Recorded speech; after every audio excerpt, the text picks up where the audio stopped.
Hey, kodwa uyayazi leyo ukuthi uthi uqeda ukufind out uthi uyaxoxa uvele uzwe wonke umuntu omxoxelayo ethi hayi bo mfethu uqinisile ukuthi ngempela ubungazi. Yazi thina sitshela ukuthi uyazi-ke phela le nto nje hawu kahle ayikho umuntu ongayazi. Yazi ngisho ingane encane, ungabuza ngisho ingane encane iyayazi lento. Uvele kube nomjito ozokutshela ukuthi hayi ku engani uyakhumbula ngelanga uyayikhumbula le moto eyasidlula simile eyayi kanje kanje kanje wena wazi wayincomona wathi yinhle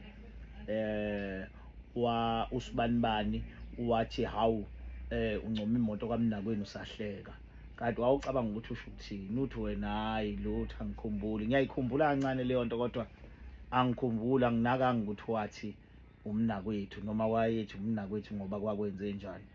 Kuthiwa hayi bo wayesho yena nje lo mjida wayedlula lana. Ukhumbula ukuthi le moto yathi imisiza ngakuthini yayisiya pick up speed yagijima, yingoba umuntu wakhe okusho ukuthi wayesekubonile phakathi wayesetshela lo muntu ukuthi akadlula agijima.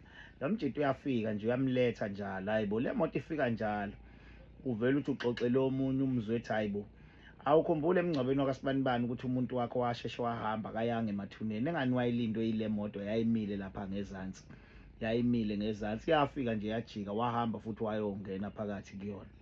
Hawu kahle mfowethu, hayi ngeke udlala ngathi ubungazi.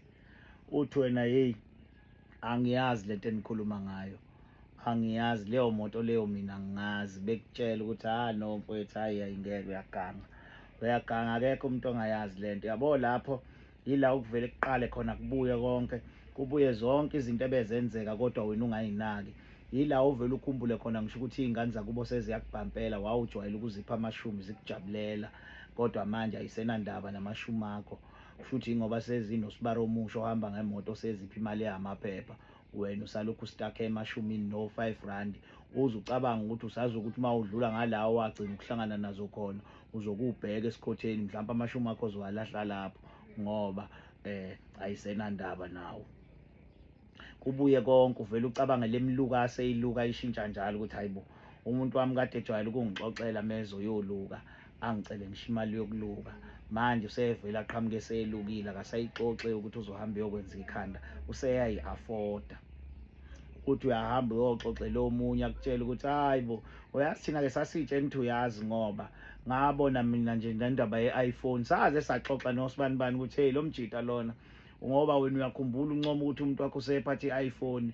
Phela thina sayitshela ukuthi kusho ukuthi uyazi ngoba le iPhone wayithengelwa uye lo mjida, i-iPhone 17 nje lena entsha ayiphathayo, engani wayithengelwa uye lo mjida. Wena wazi wancoma, wena wathi umuntu wakho wancoma wena iquality yekhamera kwi-iPhone ephathwa umuntu wakho ukuthi hey inswembi. Savele sayitshela ukuthi kusho ukuthi uyazi ngoba phela le iPhone wayithengelwa uye. Uthi wena hayi yasemsebenzini leyo foni, bamnika emsebenzini ngoba kunomsebenzi awenzayo. Kuthiwa lutho kuvele bakhona ozofakaza ozothi yabo mhla ebuya naye wahamba ntambama. Uma uzokhumbula kahle khona la wahamba khona umuntu wakho wathi wangabuya. Uthi wena ngiyakhumbula ngalolo suku lolo babekhishwe iy'nkampani behambile beyokwenza i-training balala ngaphandle ehhotela, ngoba ngiyakhumbula waze wayishutha iy'thombe ehhotela lapho. Ngathi ngiyambuza ukuthi ushuthwe wathi ushuthwe ukholigi wakhe. Kuthiwe ngithi wabuya ne-iPhone ngakusasa, wayeye kulo mjida wabuya ne-iPhone. Uvele yibuye zonke izinto ukhumbule, uze ukhumbule ngisho iy'thombe ayiphosta ku-WhatsApp ukuthi no man lezi iy'thombe seziney'ndonga njalo manje kwi-background unokushutha ey'ndaweni ongayijwayele, wena usenokushutha ey'ndaweni ongayijwayele. Athi bekuyisey'hlotsheni zakhe, usenokuhamba njalo ngama-weekend athi uya ka-anti wakhe, nge-weekend elandela useya komalume. Kanti la kuqaleni kade nisanda kuqala ukuthandana ubehlala ekhala ngokuthi umndeni wakubo awuzwani kahle, but all of a sudden useyazwana nomndeni wakubo wakomalume. Akasapheli khona, usenalo anti wakho ombiza njalo, usenalo anti wakho ombiza njalo aze adinwe kuwe athi hey u-anti ngeke, hhayi ngathi naye usengibiza njalo. Khona lapho uma wayefike kwa-anti useshutha iy'thombe ezinhle, iy'thombe i-background yakhona, iy'ndonga zakhona. Ukhumbule ukuthi noma ngiyakhumbula kwa-anti wakhe, ngiyakhumbula noma ngaze ngiye kodwa ngiyayikhumbula iy'thombe ezayishuthwa kwa-anti wakhe lezi ezintsha lezi awuzazi. Kwa-anti wakhe lapho isemakhaya kodwa meshutha iy'thombe khona ushuthe engathi isehhotela, iy'ndonga ey'vela ngemuva ngathi isehhotela. uvele kubuye konke yabo. Lapho kuyahamba uthi uyolala, uthi uyozama ukupholisa umqondo uyolala, uvele ufike kungafiki ubuthongo, uzulazule endlini, uphume uye esitolo ungazi uyokwenzani, ufike ubingelele iPakistan, ubuze ukuthi imalini i-Reboost, lidideke liphela iPakistan ukuthi ngoba uhlala uyithenga la i-Reboost ngo-R10, namhlanje wayibuza kwenze njani. Ubuyele endlini, ufike endlini uthi uyalala, kuvele kufike lobu buthongo buka-5 minutes, uvele umphuphe engathi kunomjito oguqile phambi kwakhe uyampropose, engathi uyampropose, uvele uvuke ujuluke umanzi, kube ngathi kade uphupha inyoka enkulu ikugoqa, kanti ubuphupha umuntu wakho kuguquka umuntu phansi empropose. Uphinde uthi uyalala, ubuthongo bakhona bufika iy'khawu, bufika o-5 minutes, kungafika u-5 minutes ngo-8 ebusuku, koze kuphinde kufike omunye u-5 minutes ngo-2 ekuseni, nawo ubuya nephupho elibi. Oka-2 ekuseni awunqeni ukuthi ungavele ubuye nomuntu wakho umbone uhleli naye kunesandla asifihlile, mayethi uyasiveza sineringi le awade umphuphe ekuqaleni epropozwa ngayo. Ufind out-ile lapho usuke usuza ukuthi khona noma ungazi ukuthi uphethwe yini, kodwa khona uyagula. Ila usuke ufise khona ukuthi uzokuwathenga amahewu, abe khona nje eduze, ujwayele ukuwaphuza noma kungekho lutho, uyitshela ukuthi uyazi ukuthi umuntu ngizowadinga amahewu. Uyadinga nje uma uwumuntu ukuthi ukuphuza amahewu kungona badideke baphela abantu bethi wena namahewu uhlanganaphi, wena namahewu uhlanganaphi.